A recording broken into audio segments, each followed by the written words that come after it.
So I'm going to talk about how we got here. The people who had a vision of the future, how they shaped the computers we use today, and how they shaped Ruby. And talk a little bit about what Ruby's future might look like. We're here today because Yukihiro Matsumoto, aka Mats, I thought I saw him in the room. There he is. Hey.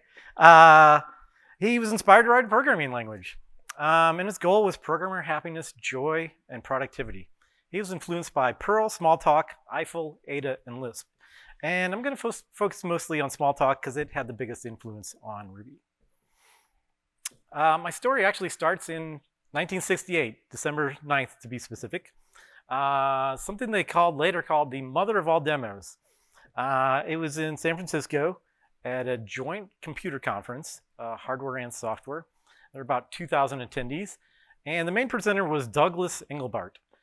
He worked at Stanford Research Institute, SRI, on a project called the Augmented Human Intellect Research Center, the ARC, which had started in 1962. So they showed their vision of personal computing. They call it the online system, NLS, and it was very interactive. And computing at that time was mostly on mainframes, batch processing, and maybe some time sharing. But these were actually personal workstations. They introduced several innovations.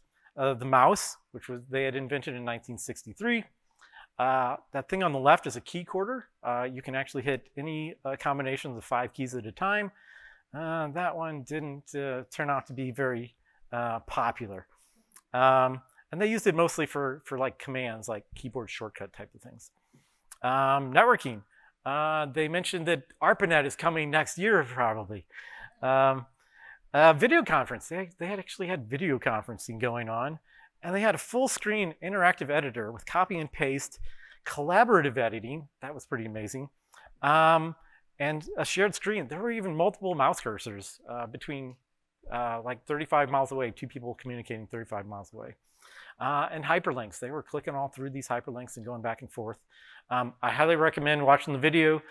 Mother of all demos, Engelbart will get you there. There's like some 5-minute summaries. The whole video is in 3 parts. They're each about half an hour. So one person that was at the mother of all demos was Alan Kay. He had just gotten his bachelor degree in math and molecular biology. He was at graduate school at the University of Utah working on Sketchpad, which was the first computer graphics system, and Simulus 67, which was actually a little bit object-oriented. So a few months before that conference, he had this idea. And he drew this cartoon, actually in the fall of 1968. His original innovation was the idea of personal computers for children, and he was inspired by Logo Turtle graphics, which I guess already existed probably in Sketchpad.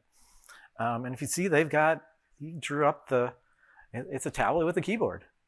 And 1969, Xerox opened the Palo Alto Research Center, PARC.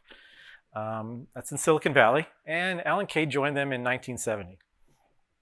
A lot of people from SRI's Augmentation Research Center were there. A lot of people from Engelbart's lab. And PARC invented the laser printer, Ethernet, among other things. 1972 at PARC, there was a hallway discussion, and they were discussing how small could a message-based language be. And Alan Kay said, no more than a page of code, just like Lisp, right? And Dan Ingalls was a teammate of his, and he said, prove it. So he was inspired by Lisp and Smalltalk. He was inspired by Lisp and Simula, and he wrote Smalltalk in 2 weeks. And then Dan Ingalls ran with it. He later was joined by Adele Goldberg, and they had 80 releases over the next 8 years, all internal to PARC. His main ideas were everything is an object. Objects communicate by sending and receiving messages. Objects have their own memory. Every object is an instance of a class, and classes hold shared behavior for all its instances. Pretty much what we know today as object-oriented programming. It was pretty primitive. Look at the code here. There's no real distinction between classes and instances. By the way, this UTF representation is accurate except for they didn't have color, but they did have smiley faces in their code, so pretty weird. And you can kind of read some of this code, like if you replace 2 with def, logo used 2, and it kind of makes sense to make a square do this. The happy face was called Smiley, and it was an instance of a turtle class, so for graphics. It looks a little lispy with all those parentheses there. 1973, March 1st, Xerox introduced the Alto computer. The team called this the interim Dynabook. It was the size of a small refrigerator. It cost $32,000, which would be $200,000 today. It had 9K of RAM, 2.5 meg removable hard drive. The monitor had black and white pixels, about 500,000 of them, and it's in portrait orientation. It's Xerox. They know paper, right? That's how we use paper. It had a mouse. It came with a keycorder, but as you see here, not everyone was interested in using that.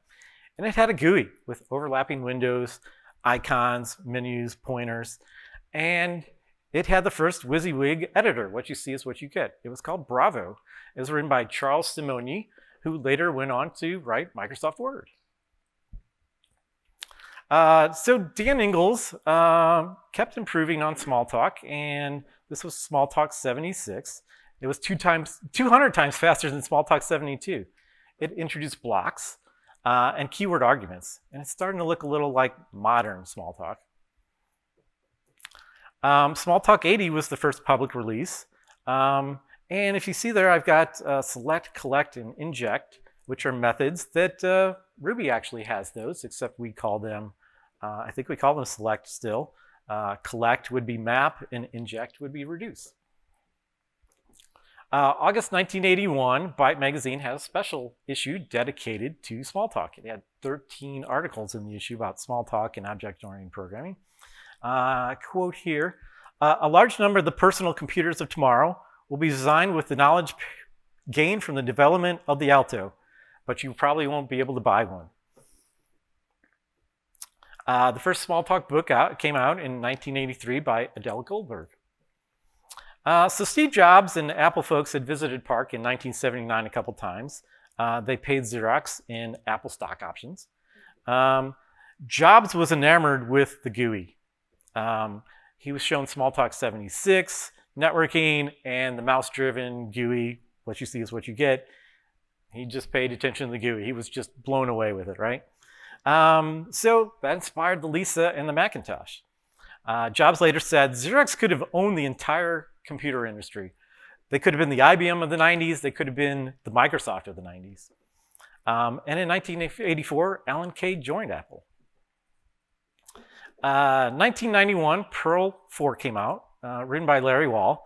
It was a more powerful scripting language than what existed on Unix, the Unix shell, sed, and awk. Usually if you're choosing a tool, you'll start with shell maybe and try sed, then try awk, and like, I need more power, so try Perl. It actually started in 1987, but it didn't really become popular until Perl 4. And his design philosophy, Larry Wall's design philosophy, was easy things should be easy and hard things should be possible. But they didn't have any objects until Perl 5 in 1994. To coincide with Perl 4 in 1991, they released the Programming Perl Camel book with Larry Wall and Randall Schwartz. That is still a popular book today. I think it's still O'Reilly's most popular book. So when Mats was thinking about Ruby, or creating his own programming language, he thought Perl was a toy language. And he thought Python, he felt like the object orientation was kind of bolted on, and I kind of agree with him there. So he wanted true object orientation. He wanted simple syntax, iterators, closures, exception handling, and garbage collection. And it didn't exist, so he created it. In February of 1993, he and a friend picked the name Ruby, which is shown there. That is a translation, though. It was not in English, it was in Japanese. So Ruby 0.95 came out in December of 1995, and he announced it on Japanese news groups. So now it's public. It's more than just a couple people that he knew directly working on it. 1996, Squeak came out. It's a more modern portable Smalltalk, written in Smalltalk, and it compiles to C, so that makes it very portable. It was done at Apple by Alan Kay and Dan Ingalls, and both of them soon moved to Disney, but it was open source, so they continued working on it at Disney. If you've ever used the Scratch visual programming language, it's built on top of Squeak. 1996, for a long time, this was my favorite Ruby book, even though it mentions zero Ruby. It's Design Patterns in the Small. It's written by Kent Beck. He wrote the book on test-driven development. He wrote the book on extreme programming. And he was later involved in the Agile Manifesto. 1996, Christmas Day, the first of many releases on Christmas Day, Ruby 1.0 was released. And Mats created the Ruby list, mailing list, in Japanese, so people could join. 1998, Ruby 1.2 was released, pretty much the first stable version. They added the true and false keywords. What were they using before? What were you using? I think you were using nil for false, and I guess anything else was truthy? Oh, capital true and false. Okay. And they added the or equals, which I love. I think it's one of the best, maybe an innovation of Ruby. 1999, the first Ruby book was published. It was written by Mats and Keiju Ishitsuka. It's in Japanese. The English translation of the title is The Object-Oriented Scripting Language Ruby. In 2000, there were 20 more Ruby books in Japanese. And by the end of 2000, Ruby's more popular in Japan than Perl or Python. December 15th of 2000, the Pickaxe book was released. See the cover has a pickaxe on it. The first English language book on Ruby. And it covered Ruby 1.6. It's written by Dave Thomas and Andy Hunt, the same folks that had written the Pragmatic Programmer book. Dave Thomas would also go on the next year to be part of the Agile Manifesto. So he was bringing his Agile practices to Ruby from the start. The latest 5th edition of this is for Ruby 3.3, written by Noel Rappin, who's giving a talk in another room. 2001, April 12th and 13th, the first International Ruby Conference was held in Tampa, Florida. It was organized by David Allen Black on the right, and Chad Fowler on the left, and also Dave Thomas. They later founded a nonprofit called Ruby Central to run future conferences, including this one. 2001, this is much earlier than I expected. JRuby came out. It's written by Jan Ann Peterson. It ran on the JVM, which made it faster, but more importantly, it could interact with JVM and its libraries. And if you're approved to use Java, you might be able to use any JVM language, honestly. Later, Charles Nutter and Thomas Anibo joined the project, and Charles Nutter is giving it, actually both of them are giving talks. Charles, they've both been working on this for 20 years, and Charles is going to talk about JRuby in that 20 years. 2003, Ruby 1.8 came out. This is kind of when it became mature, in my opinion. They added a lot of libraries: YAML, CSV, WebRick, OpenURL, OpenSSL, and test unit. Yay! So string interpolation was previously just for variables, and this version allowed any expression inside your curly braces inside a string. The enumerable inject was added. Again, that's from Smalltalk and later renamed Reduce. 2003, David Hannemeyer Hansen, DHH, built Basecamp for 37 signals. He had been previously coding in PHP and just found Ruby and used Ruby to build it.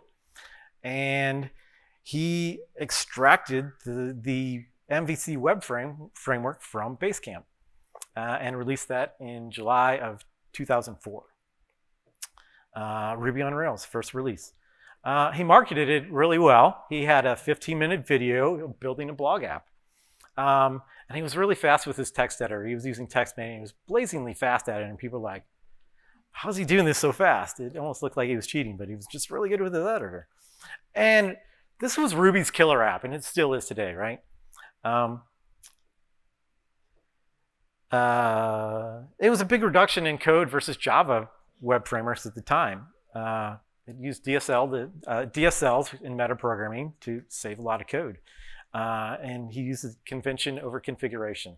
At the time, if you're writing a Java website, you had to spend like hundreds of lines of XML. It was just pretty awful. And this led to huge growth of the Ruby community. Also in 2004, the Groovy language came out, another JVM language. I was surprised to learn it's actually a superset of Java. So you can just do Java and then add some more concise stuff. And so it borrowed from Ruby concise syntax, dynamic typing, closures, and metaprogramming. 2005, the first Rails book came out, again by Dave Thomas with DHH. This is where I learned Ruby and Rails. There was about 15 pages in the back of an appendix on here's what Ruby looks like. And I'm like, okay, I didn't know metaprogramming, but I could use Rails without having to worry about that for probably even a year. Note the title has Agile in it. Dave Thomas, once again, bringing Agile to our community. And the Rails 8 edition of this book is coming in 2025. 2007, I attended RailsConf. I think it was my second RailsConf. And Avi Bryant gave a talk called Smalltalk's Lessons for Ruby. So Avi had built the Seaside web framework in Smalltalk. He worked on the GemStore version of Smalltalk. And he was working on a Ruby virtual machine based on that gemstone called Maglev. So he talked about what lessons the Ruby community should learn from Smalltalk. His premise was that Ruby and Smalltalk are dialects of the same language. And I agree with that till today. He said Ruby could and should be faster. It should be as fast as Smalltalk because they're almost the same thing. And in fact, it should be as fast as Java because Java's virtual machine tech came from a Smalltalk research project called StrongTalk. So my takeaway in looking back now, Ruby was a rediscovery of Smalltalk. So Smalltalk is, a good thing, and it's pure object-oriented, and Mats wanted pure object-oriented, and he came up with almost the same thing, right? Syntax is just a little bit different. And I think, now that I look back, I think the Smalltalk community became the Ruby community.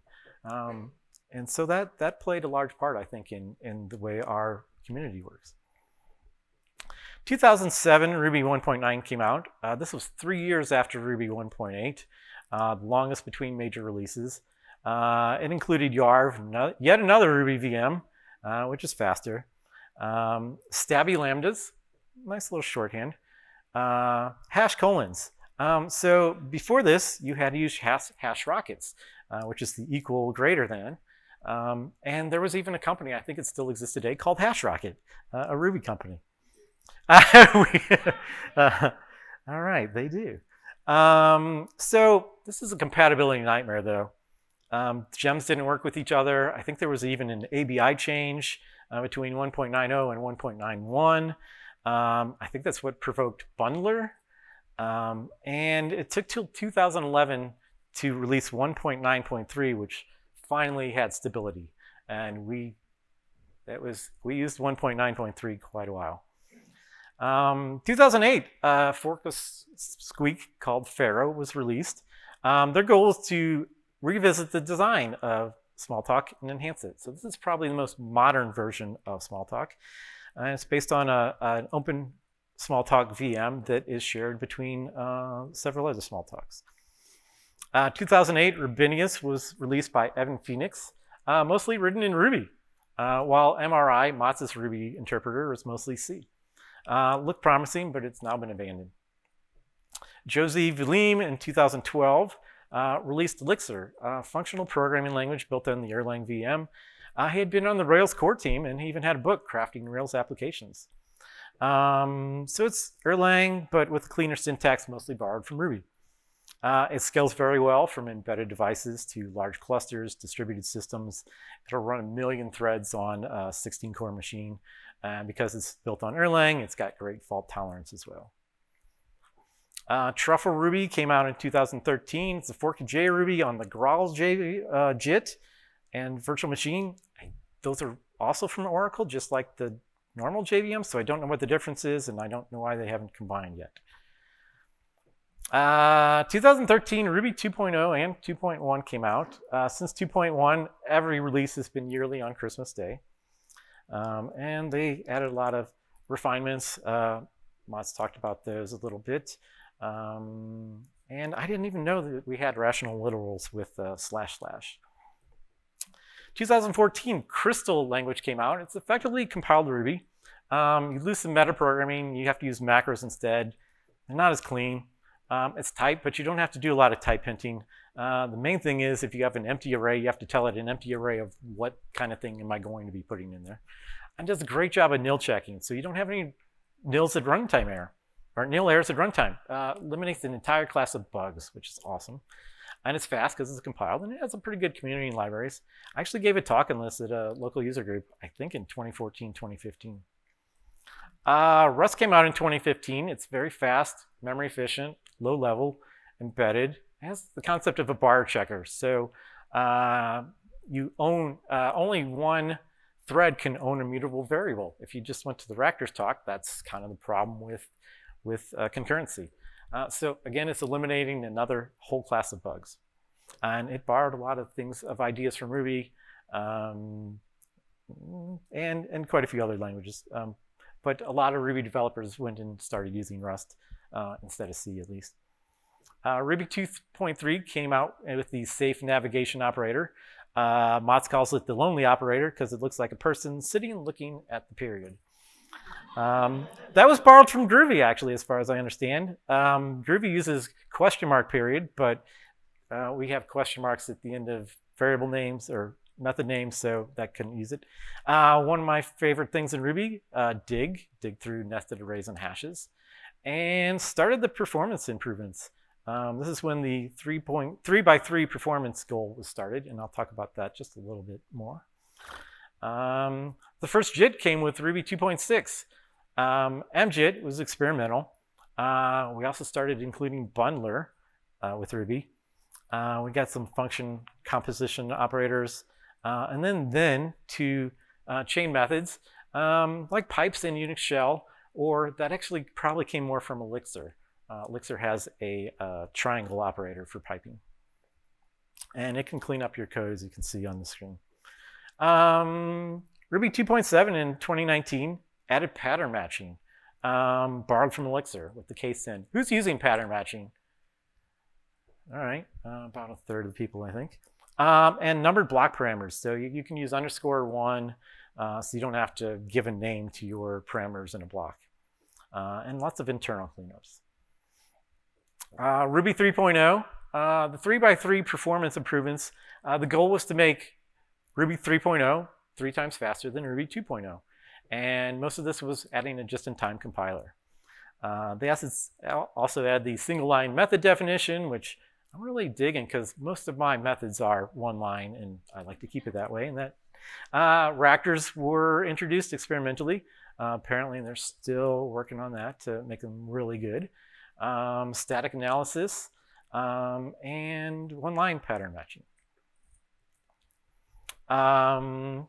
Ruby 3.1 added shorthand for hash and keyword arguments. So if you want to say x:x, just say x:, and it'll figure out that you meant x. The YJIT was added, yet another JIT. We finally got a new standard debugger. IRB added autocomplete, some more pattern matching, and a type profiler that reads plain Ruby and generates your RBS type signature file. Ruby 3.2 added the data class. Is anyone using the data class? I really enjoy the data class. It's similar to struct, but it's for value objects that are immutable, and there's no setters. And I like the way that I like immutable objects. So this I learned WebAssembly. You can actually output to WebAssembly. And the YJIT was rewritten from C to Rust, and it was stable. I don't know how they rewrote something and got it stable in a year. Pretty impressive. Ruby 3.3 came out last year on Christmas Day. The Prism parser was also introduced. It's not the default yet, but it is an option. And yet another JIT, RJIT, which is in pure Ruby. and some more IRB improvements. So this Christmas, Prism is going to be the default parser. And instead of _1, we can use it. And you're like, well, doesn't RSpec use it? Well, there were warnings in Ruby 3.3, and it actually handles all those existing uses because any existing use of it would be a method that takes an argument or a block. So this is just a bare it. We don't have to freeze our strings anymore. Hopefully in Ruby 3.5, maybe they'll automatically be frozen. But mutating string literals is deprecated now. Let's see. Oh, and I just learned today, namespacing was supposed to make it a 3.4, but got postponed. So where are we at in Ruby today? Ruby's still innovating incrementally. It gets new features, new implementations, new libraries. Features are added later than most of us. Features are added faster than most of us can keep up with them. There's over 30 implementations of Ruby, I was surprised to find out. Not all still in working function. But the community is learning how to use the features better over time. We learned how to use metaprogramming, and then we learned how not to overdo metaprogramming.